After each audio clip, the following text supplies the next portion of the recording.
Jason, Music 49. I'm doing a little follow-up video to Carry On, My Wayward Son.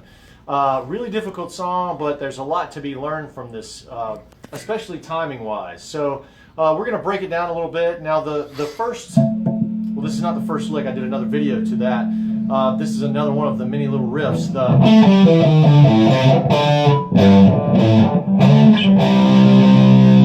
That's basically pretty much blues scale, right? Yep. So how would you break that down for one of your students? A blues, so just regular pentatonic, but on the A string.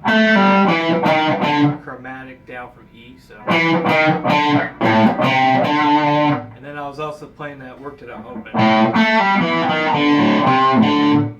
Yeah, it's pretty common. So I mean, if you're used to playing, that's a pretty commonplace. It's there, but we're moving down now. On the tail end of that, you know that I'm doing this little slide from D to C, your 5th fret, 5th string, to your 3rd fret, 5th string, and I'm doing a little mini power chord, which is the root in the 5th. It just kind of adds a little bit of texture. Does he do that in the song, or is that? Yeah. He might do that. So, you know, we're trying to piece this together as close to the song, but it also give you a little bit of, you know, maybe how they came up to it. Now, the really difficult part that we had to practice a couple times before we did this video was that syncopation part. What does syncopation mean? It's accenting the offbeat. So that's what's happened when Gary's playing high and then I'm playing low behind him. So, you know, we're stepping down. Now that's kind of going from E, which is at your 7th fret, 5th string, to D, your 5th fret, then a C sharp, a little bit of chromaticism there, B on the 2nd fret, A open, and then arpeggiation, which means broken chord of a G5 chord. So G, D, G, that's on the 3rd fret, the 5th fret, and the 5th fret. So I'll put it to you again. Then the last time through, it does a little bit more chromaticism, which I think is pretty slick, you know. This is a D note, it's an F sharp, G sharp, so I'll slow that down. And then straight into that riff. So again, whenever we're talking about, how would you break that down theory-wise? Can you pause it for a second? All right, so we're back. Just to finish up that, in case you didn't catch it, it's... All right, so that's what I'm playing. So I'm going to pass this over to Gary and let him explain a little bit about what he's doing in the high register. Alright, so the second part we're going to be up here, change this light to the key of E. So we got a full step bend on the 15th fret. And then we're going to walk that down. So that's 15, 14, 12 on the E string, G, F sharp, E, and then we're going to go.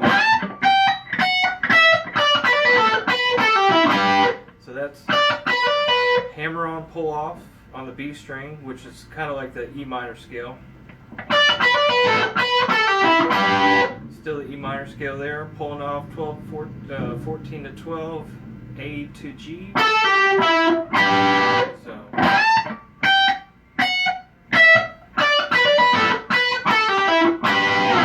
And then we got kind of a mixolydian where we're going major and minor 3rd here.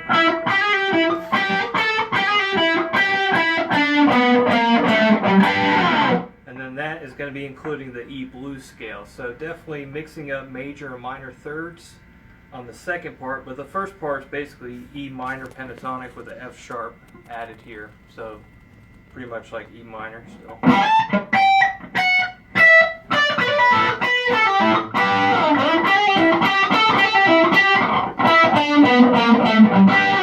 And then back into the riff. Yeah, you know, that's one of those things that confuses me and maybe some of the people out there. You can clarify this, but, you know, I get caught mixolydian, the modes and stuff like that. I get really confused. To me, could you look at that as an altered, like there's a couple notes on the pentatonic scale that I feel like you can add in that you hear SRV do and you hear in rock and roll a lot. You know, your regular pentatonic being, but obviously you hear that, you hear those sorts of things all the time, just like you hear that flat 5. So I kind of think of like almost like those are passing tones in a pentatonic. Could you look at that way if you have trouble knowing your modes and stuff like that? Yeah, or color notes. Color notes. Modes are taught in the worst way possible. Right, yeah, it gets complicated. I mean, there's like 3,000 different ways of looking at it, but that's a lot. I think we could probably make a parallel between that happening and the framework is going to be your blues scale, right? I mean, it's pretty much your E blues. That's where the framework's at. That's where you can find it, and then you can break it down and hopefully make it a little easier. Now the timing, that's a whole different situation. That's that ta ta ta. You have to think a little bit more like a drummer. So a metronome is going to be a lot of good practice for that. So feel free to leave comments on this, and we'll break down any parts of this section. I was just happy I was able to learn my part on this and make it through it because it's a really difficult song. But most of the stuff that's challenging will make you better. So thanks for watching, and as usual, shop local. Call us if you need anything. Peace.